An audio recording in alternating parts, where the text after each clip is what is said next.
নমস্কার। বাংলা সিরিয়াল সমাচারে তোমাদের সবাইকে অনেক অনেক স্বাগত জানিয়ে শুভ বিবাহের আজকের পর্বের রিভিউ আমি শুরু করছি। শুরুতেই দেখা যাচ্ছে যে সুধা তো তেজ আর তরির আসার আনন্দে সবাইকে বলছে যে ঘর বাড়ি সাজাতে হবে, সবকিছু রেডি রাখতে হবে। সে আজকে অফিসে যেতে পারবে না, তাই মেচকাকে বলছে একটু সামলে নিতে। তো মেচকারা ভাবছে এতদিন পর হঠাৎ করে কোথায় খোঁজ খবর পাওয়া গেল। তখন সুধা বলছে পেপারে অ্যাড দেওয়া হয়েছে, সেই জন্যই হয়তো খোঁজটা পাওয়া গেছে। তো পোলেও বলছে যে তাহলে কি তরি দিদি ফিরে আসবে? বলে হ্যাঁ, তোমার তরিপুনু ফিরে আসবে। আহ, কালকে তোমার পড়াশোনারও ছুটি, কারণ কালকে সারাদিন সবাই মিলে আমরা আনন্দ করব, অনেক গল্প করব, অনেক হইচই করব। তরির কথা বলছে যে কতদিন ধরে আনন্দ মানে ওকে আহ, আদর করেনি, না জানি কি খেয়েছে, কেমন আছে, এইসব চিন্তা করছে। তো এই বলে সুধা নিজের কাজে ব্যস্ত হয়ে যায়। তখন বাড়ির সবাই আলোচনা করছে যে জ্যোৎস্না বলছে সত্যিই কি তরি ফিরবে, আর ভাইও। তখন আশুতোষ বলছে আমি তেজের তো কোনো খবর জানি না, তবে তরির একটা খোঁজ পাওয়া গেছে, একজন বলেছে তার কাছে নাকি আছে, সে নাকি কালকে সকালে নিয়ে আসবে। ঝিনুক মনে মনে ভাবছে যে দিদি আশা করে আছে, এতটা আনন্দে আছে, আনন্দটা ভেঙে যাবে না তো, ওরা সত্যি ফিরবে তো, এরকম ভাবে বিভিন্ন জন বিভিন্ন রকম আলোচনা করছে। ওদিকে সুধার বোন বাড়িতে ভাবছে যে কি ব্যাপার, মানে সুধার বাপের বাড়িতে যে বুট জুতোর ছাপ দেখা যাচ্ছে, কে এসছে। তখন তরিতাকে জিজ্ঞাসা করলে তরিতা বলছে কে আবার আসবে, ধুর তুই ভুল ভাবছিস, যা তুই নিজের কাজ কর, আমি বরঞ্চ তোর ঠাম্মিকে দুধ খইটা দিই, তাই বলছে। ওদিকে সুধার বাড়িতে সবাই মানে ভাবছে, তরিতা বলছে যাতে এইবার দিদি হতাশ না হয়, এবার যাতে তার মনের ইচ্ছেটা পূর্ণ হয়। ওদিকে সমুদ্র বলছে সমুদ্র ঝিনুককে বলছে তোমার ঠাম্মি ফোন করেছিল। তখন ঝিনুক বলছে হ্যাঁ, আমি ওদেরকে বরঞ্চ জামাইবাবু আর তরির ফেরার খবরটা দিয়ে দিই, ওরা খুব চিন্তা করছিল। ওদিকে দেখা যাচ্ছে কাতলা আর তার সঙ্গ সাথী মিলে সুধার বাপের বাড়িতে পুরো বাড়িটাতে আর কি কেরোসিন ঢালছে, দিয়ে আগুনও লাগিয়ে দেয়। আর ওদিকে কিন্তু দোয়েল তার ঠাম্মির সাথে ঘুমিয়েছে। আর তার ঠাম্মি তাদের ছোটবেলাকার গল্প বলছে আর কি, যে ছোটবেলায় কি করে তারা সবাই মিলে একসাথে থাকতো, সবাই মিলে ঠাম্মির কাছে গল্প শুনতো, সুধা ছিল সব থেকে চালাক, এই সমস্ত কিছু গল্পগুজব করছে। ঝিনুক ছিল ডান পিটে, সবাইকে মেরে বেড়াতো। আর এদিকে দোয়েল বলছে আমি কেমন ছিলাম, তখন বলছে যে তুই তো সাজুনি ছিলি, তুই নাকি বড় হয়ে মানে নায়িকা হবে, এরকম সব গল্পগুজব করছে, সবার ছোটবেলা কেমন কেটেছে এইরকম গল্প করছে। গল্প করতে করতেই যখন ঘুমিয়ে পড়েছে, কিছুক্ষণ পর দেখছে যে পুরো বাড়িতে ধোঁয়া আর কেরোসিনের গন্ধ বেরোচ্ছে। ঠাম্মির তো ঘুম ভেঙে গেছে, ঘুম ভেঙে কাশছে, তখন দোয়েলকে ডাকছে। দোয়েল তখন উঠে দেখছে কি ব্যাপার, চারপাশটা ধোঁয়া কেন। তখন তারা চারপাশে মানে জানলার কাছে এসে দেখে যে বাইরেটা পুরো আগুন লেগে গেছে। তখন তো ওরা সবাই মিলে চিৎকার করছে, সুধা সুধা বলে ডাকছে কোথায় তুই, কারণ বাইরেটা পুরোটা আগুন লেগে গেছে। কিছু তো এবার ওদিকে বাইক পরিষ্কার করছে। আর পাশে যে মেয়েটা ওকে তুলে নিয়ে গেছে মানে বাঁচিয়েছে, সে তো চায়ের দোকান করে, সে চা বিক্রি করছে আর কি। ঠিক সেই সময় তার কাছে তেজ বেকারির একটা বিস্কুটের পেটি আসে। তো যে নিয়ে এসেছে বলছে এই যে খুব ভালো একটা বিস্কুটের পেটি এসেছে, এটার খুব ডিমান্ড। তখন বলছে আরে তেজ বেকারি, আর এই তেজ বেকারির নাম শুনে কিন্তু তেজ তখন মুখে বলছে তেজ বেকারি, মানে তেজের খুব শোনা শোনা চেনা চেনা লাগছে এই নামটা। তো এবার তো বিস্কিটটা মেয়েটাকে দিয়ে চলে যায়। তখন বিস্কুটের প্যাকেটটা ভারী, তাই জন্য সে তুলতে পারছে না, তখন তেজ গিয়ে সামলায়। তখন একটা বিস্কুটের প্যাকেট বের করতেই সেখানে কিন্তু ওই সুধার ছবি দেওয়া আছে। আর সেই ছবিটা দেখে কিন্তু মানে তেজ যে আবছা আবছা সুধার কথা ভাবছিল, সেই ছবিটার সাথে মিল করে দেখছে। আর তেজ কিন্তু তাকিয়ে আছে সেই ছবিটার দিকে। দিকে সুধারা পৌঁছে গেছে, তাদের বাচ্চাকে যে নিয়ে আসবে বলেছে সেখানে পৌঁছে গেছে। সেই লোকটিকে যে অ্যাড্রেস বলা হয়েছে সেখানে সুধারা সবাই পৌঁছে গেছে। সুধার সাথে ঝিনুক আর সমুদ্র ওরাও আছে, আশুতোষ বাবু আছেন। সুধা বলছে কখন আসবে, আপনি একটু দেখুন না। বলে হ্যাঁ এক্ষুনি চলে আসবে, ওদেরকে অ্যাড্রেসটাও দেওয়া আছে। তো এই বলে সুধার তো খুব আনন্দ। ঝিনুক বলছে তুই চিন্তা করিস না, যখন তোরই আসবে তুই তোকে তখন ওকে এত আদর করে দিবি। তখন দেখছে যে ওই মেয়েটা চলে এসেছে। তো দূর থেকে দেখছে সুধা তো তার মেয়েকেই কল্পনা করছে যে তরি চলে এসেছে, তরি চলে এসেছে, এই বলে তার দুহাত বাড়িয়ে দিয়েছে।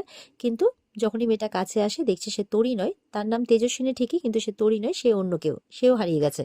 তো সেও এসে বলছে এই কার কাছে এনেছেন, ইনি তো আমার কেউ হন না। তখন সুধা তখন বলছে যে সুধা তো মনটা খারাপ হয়ে যায়, সুধা কাঁদতে থাকে। তখন বলছে চিন্তা করো না মা, তুমি তোমার মা বাবার কাছে ঠিক ফিরবে। আশুতোষ বাবুকে বলে যে আপনি প্লিজ ওকে ওর মা বাবার কাছে পৌঁছে দিন। তখন মেয়েটি বলছে যে তোমারও কি কেউ হারিয়ে গেছে? বলছে হ্যাঁ, তোমার মতো একটা ছোট্ট বুনু, মানে সেও হারিয়ে গেছে, তাকেই খুঁজছি। বলছে যে আমি ভগবানের কাছে প্রার্থনা করব যাতে সে তোমার কাছে খুব তাড়াতাড়ি ফিরে আসে, সেই বাচ্চা মেয়েটি বলছে। তখন তো সুধা সেই বাচ্চা মেয়েটিকে ধরে একটু আদর করে, তরিকে খাইয়ে দিচ্ছে। ওই তরিকে যে বাঁচিয়েছে সেই মহিলা। তো তরি তো কিছুতেই খাবে না, তরি বলছে আমি খাবো না, আমি মামামের কাছে যাব, আমি বাবার কাছে যাব, আমাকে ওদের কাছে নিয়ে চলো। তখন বলছে যে তুই কি বলছিস, এই যে তুই এতগুলো মাস ধরে এখানে ছিলি ঘোরের মধ্যে, আমি তো তোকে খাইয়ে দিয়েছি, তোর যত্ন করেছি, তোকে সুস্থ করে তুলেছি, ভাবলাম যে তুই আমাকে একবার মা বলে ডাকবি। তখন বলছে কিন্তু তুমি তো আমার মা নও, আর আমার মা বাবা এভাবে কথাও বলে না। আমি অনেক বড় বাড়িতে থাকি, ওখানে অনেক বড় বাড়ি আছে, অনেকগুলো গাড়ি চলে ওখানে, বাড়িতে অনেকগুলো লোক আছে, পিপি আছে, কাকাই আছে, সবার কথা বলছে। তখন সেই মহিলা মনে মনে বলছে তার মানে ও সত্যি সত্যি শহরের কোনো বড় বাড়ির মেয়ে। তখন বলছে যে আমাকে আমার মা বাবার কাছে নিয়ে চলো। তখন বলছে যে না, তোর কোথাও যাওয়া হবে না, কোথাও যাওয়া হবে না, আজ থেকে আমি আমি আর উনি তোর বাবা মা, এইভাবে বলছে, বলে রাগ করে চলে যায়। তোরই তো কাঁদতে থাকে। তখন সেই মহিলার যে হাজবেন্ড সে এসে বলছে তুই চিন্তা করিস না মা, আমি ওকে বুঝিয়ে বলবো, তুই চিন্তা করিস না, তুই কাঁদিস না। ওদিকে দেখা যাচ্ছে যে সেই মেয়েটি তো চা বিক্রি করেছে যাদেরকে, তাদের কাছ থেকে টাকা তুলতেই ব্যস্ত। আর তেজ কিন্তু সমানে সুধার ছবির দিকেই তাকিয়ে আছে। তখন ওই পটলা বলে ছেলেটি বলছে যে এরকম ভাবে তাকিয়ে আছো যে পছন্দ টছন্দ নাকি? তখন বলছে না, এনার নাম কি? তখন বলছে ওসব জানি না। তো তুমি ওসব ছাড়ো, এ অনেক বড় সড়ো ব্যাপার, মনে হয় ওই মালকিন মনে হয়। তখন তেজ বলছে তেজ বেকারির মালকিন? বলে হ্যাঁ, ওসব অনেক বড় ব্যাপার, ওসবে ধ্যান দিও না, বরঞ্চ যেটা আছে সেটার দিকে ধ্যান দাও, তাই বলছে।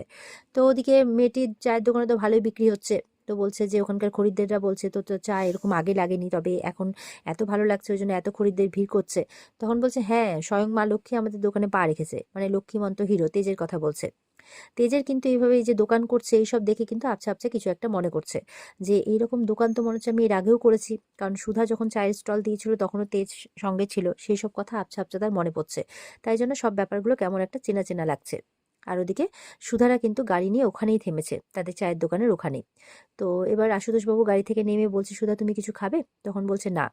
সুধা বলছে শুধু শুধু এতটা দূর আসা হলো? আশুতোষবাবুও তাই বলছে, সত্যিই তাই। তখন তার কনস্টেবলকে বলছে যে তুমি ভালো মতো খবর নিয়ে আগে নিজে দেখবে, তারপর আমাদেরকে বলবে। তো সুধা তো বলছে কিছু নেবে না। তো কনস্টেবল বলছে আসলে এখানে এখান থেকে শহরের রাস্তা অনেকটা দূর, ওখানে কিন্তু কিছু পাওয়া যাবে না, তাই জন্য যদি চান তো এখান থেকে চা বিস্কুট খেয়ে নিতে পারেন। তো আশুতোষ বলছে ঠিক আছে তুমি নাও, আমরা দেখছি। এ বলে উনি চা খেতে চলে যান। তো ওনারও চাটা বেশ ভালোই লাগে। তো সুধা কিন্তু গাড়ি থেকে নেমে এসেছে আর এদিক সেদিক দেখছে। তো তেজ দোকানে কাজ করছে, তেজ পেছন ফিরে তাকিয়ে আছে।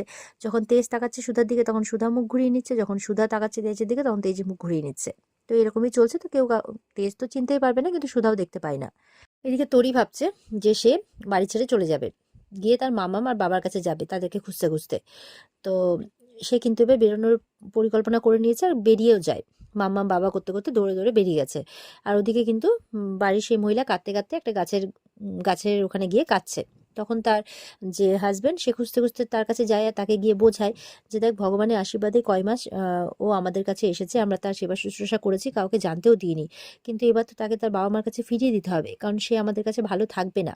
কিন্তু সেই মহিলা তো কিছুতেই দিতে চায় না।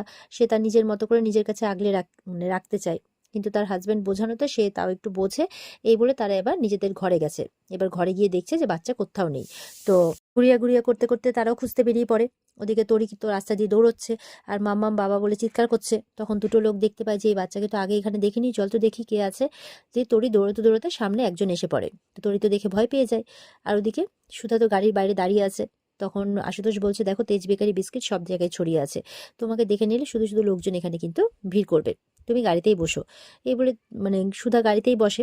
আর তার পাশে যে কনস্টেবল চা খাচ্ছে সেই চায়ে কিন্তু সুধা মানে আহ নিজের হাতের নিজে যে তেজকে শিখিয়ে দিয়েছিল একটা মানে নতুন নতুন রকম কৌশল করে চা, সেটার গন্ধ পাচ্ছে।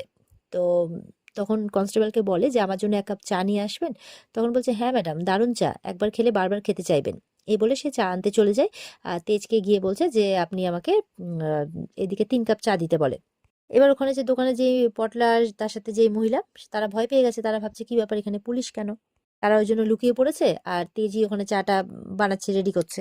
ঠিক আছে, তেজের চা রেডি হয়ে গেলে পটলাকে বলছে দিয়ে আসতে। তখন বলছে না না, আমার কাজ মনে পড়ে গেছে, ওরা পুলিশের সামনে যাবে না, তাই তেজকেই বলছে চাটা দিয়ে আসতে। এবার তো তেজ চলে গেছে একদম চা দিতে। এবার তো তেজ একদম গাড়িতে চা দিতে চলে গেছে, সুধা গাড়িতেই বসে আছে। আশুতোষ উল্টো দিকে ঘুরে ফোনে কথা বলছে, তাই তেজ সামনে থেকেও দেখতে পায় না। তো তেজ এবার বলছে আপনাদের চা। তো গলাটা পেয়ে তো তেজের গলা বুঝতে পেরে গেছে সুধা। তখন বলছে যে কি ব্যাপার তেজ? তখন মানে তেজের দিকে না দেখেই অবাক হয়ে থাকে। আর ঘুরতে যাবে কি সেখানে কিন্তু আজকের পর্ব শেষ হয়ে যায়। তো এই ছিল আজকের পর্বের রিভিউ। ভালো লেগে থাকলে পর্বকে লাইক কমেন্ট করে জানাতে ভুলবে না, আর আমাদের সাথে জুড়তে চ্যানেলকে সাবস্ক্রাইব করতে ভুলবে না। দেখা হচ্ছে তোমাদের সাথে আগামীকালকে। সবাই খুব ভালো থাকবে। আজকের মতো পর্ব এই পর্যন্তই। টাটা।